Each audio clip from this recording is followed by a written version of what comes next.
Hi, this is Carol from Innovate Training, and this is From the Classroom to the Kitchen Nook, and we are on session 24.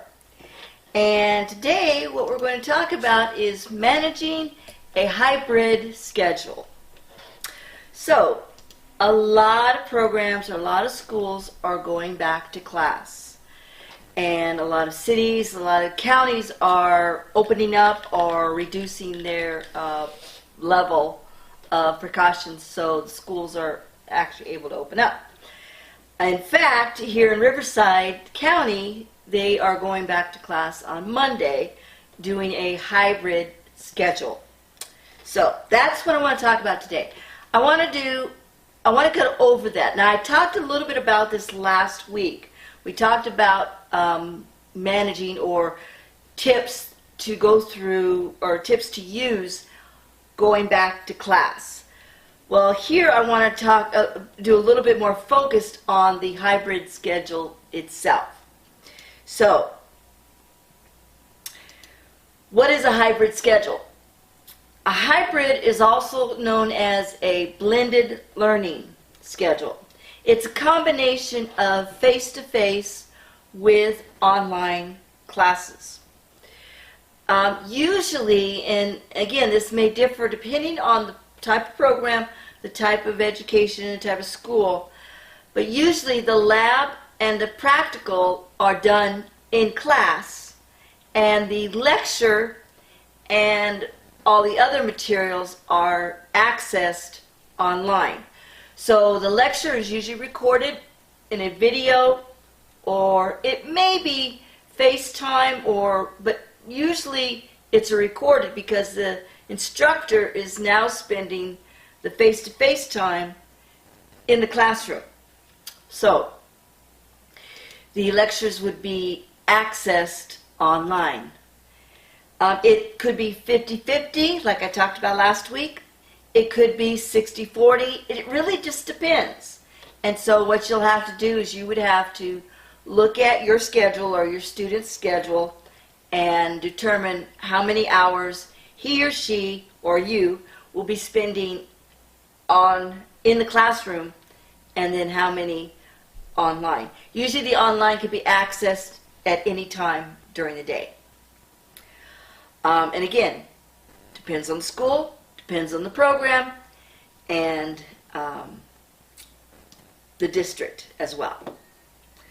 So a hybrid model, you have the benefit of the face-to-face.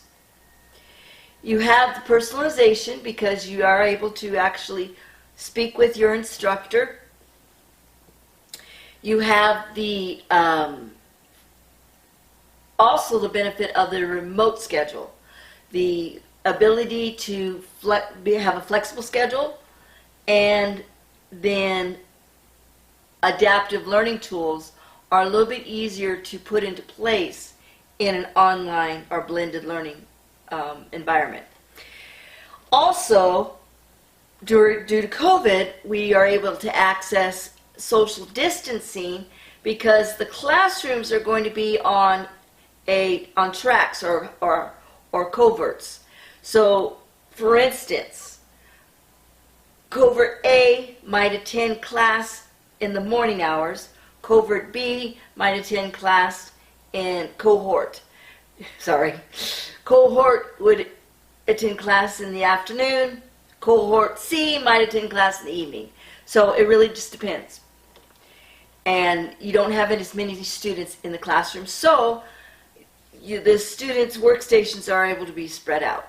You're not going to be sitting right next to each other like we did in high school where we were at those lab tables right next to each other rubbing elbows. No, we're not going to be doing any of that. If there is partnership, it will probably be in the online environment because, again, it's all about social distancing, health and safety, and using precautions. We talked about last week about when you are back in class, again, there's going to be distance between one workstation or one desk and the other. You might even see the plastic veneer or whatever it is in between each desk and between the instructor. You might be asked to wear a mask while you're in class. And in the hallways, you're going to be asked to maintain social distancing. That's going to be the key words there in the class. And again, because some schools are just going back, they're going to be a little bit cautious on that aspect. So, hybrid learning models. A hybrid learning model models itself after what's called a flipped classroom. We've been referring to the flipped classroom for many years, way before COVID and all of that. Even outside of the blended learning or hybrid learning environment. A flipped classroom, it's more about taking the philosophy of how a classroom is structured and reversing it. So, let's look at a teacher-centered classroom. Traditional. You have a teacher in the classroom, the students facing him or her, and the teacher drives or he or she is the one who drives the classroom. And lecture is done in class, and homework and reading and everything else is done outside, at home. Okay. Think of a flipped classroom now. A flipped classroom, the classroom itself is more student-centered because there's activity. In the classroom, it's all about hands-on. It's all about the teacher not sitting behind a desk or behind a podium, but going around to each student, making sure that he or she is doing what they need to do, whether it's in a lab component where they're mixing the chemicals correctly, or in a clinical situation where they're performing the procedures correctly, or a wood shop, cutting the wood, or English where they're constructing their sentences correctly. So these are the practical, the hands-on, the activities are done in a classroom.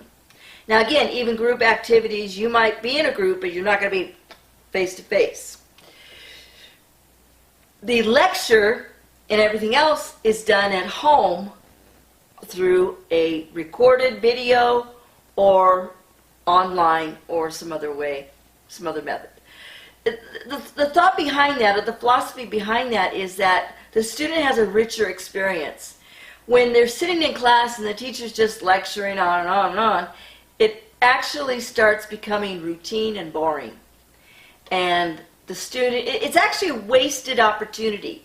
It's better to take that opportunity that you have with your instructor who has experience and knowledge and understanding, and be able to funnel that into the practical hands-on learning, as opposed to just listening to them talk. Now, I'm not saying lecture is bad.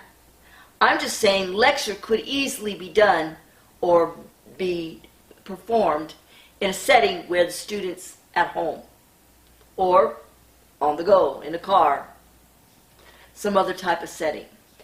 It has proven to be more successful as far as student interaction and engagement. So that's why I'm a little bit excited about this, because even though that was not the intent, it's actually going to work out that way, because again, it's using that model that the flipped classroom has been using for years. Okay, it's part of the new education thinking, as opposed to the teacher-centered. It's more student-centered, and it's more about engagement. All right, get off my soapbox now. This is a type of a lecture I might give to instructors when I'm trying to teach them how to engage the students. But anyway, as a student or a parent of a student, you would understand that the benefit that the student would have from that. Okay, so we want to take things into mind. Student engagement, student safety. The other thing you want to keep in mind is that you're going to have to organize yourself. So by doing that, you're going to be able to better manage it. Because at first things might be a little confusing. Online, in class. Where do I go online on the class? Where do I go online? What time do I do what? So you might need to create a template schedule of some type. I have these templates in the notes for you to download. And you can use these to help organize your time schedule for the week. You can use one of these for each class, or you can use them for a daily activity. So let's look at a typical day. Or I don't want to say typical because there's no typical. Let's look at an example.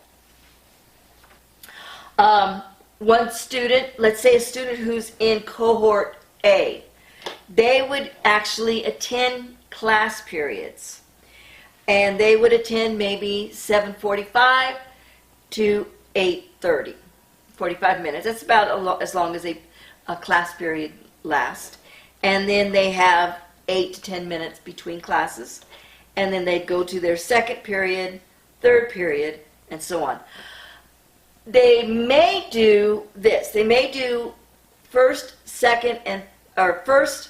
and fifth period on Monday, and then on Tuesday, second, fourth, and sixth period. So they may do every other. That way they're not in class, they're not in the school as long. And the remaining time that they're at home, the days they're not in class, that's when they would be accessing the material, the lectures, and what have you online. Also, your testing may be done online, or it may be done in a classroom. It really depends on how it's required to be proctored. Does it need to be a supervised test, or is it open book? That's what I kind of mean by that. They may have, they may devote one day a week, probably Friday, to complete remote. In other words, no class activity.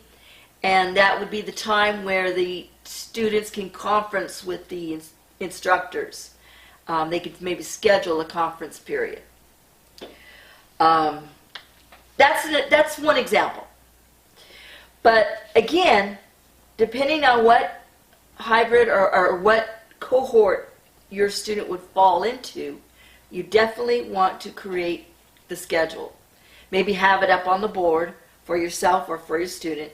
Have it up on your wall. And I use color coding. Color coding is really ideal. I would color code each class, and that way you would know, you can see right away what class is and where, at what time during the week or during the day it's scheduled.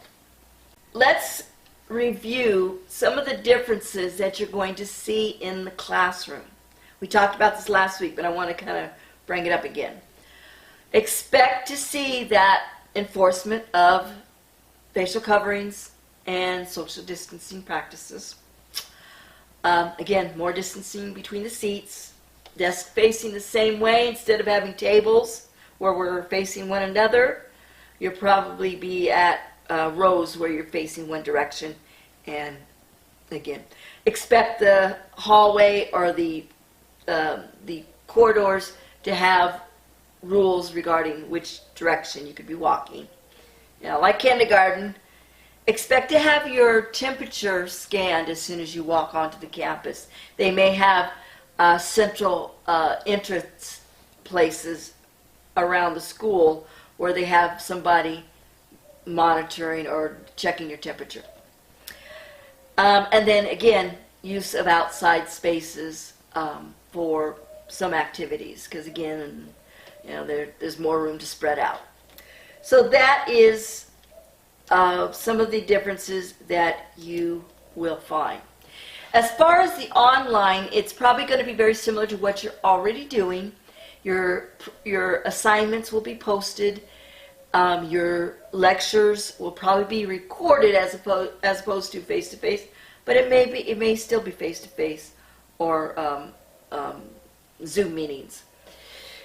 But you'll probably see a link there. You click on it and you go in and listen to your lecture. The beauty of that is also, I always like to have my lectures recorded so that students can go back and listen to it again.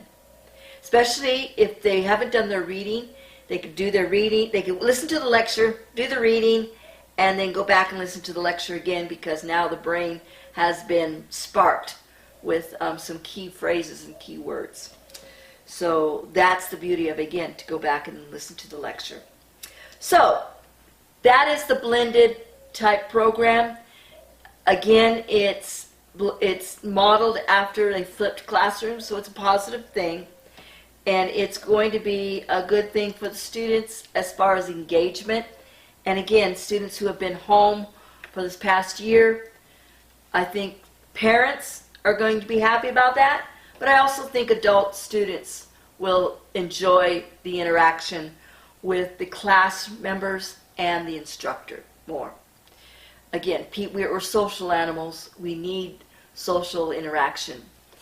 And I think learning is more conducive when we have that ability to interact with one another, especially with your instructor, who is who is a wealth of information and wisdom and experience.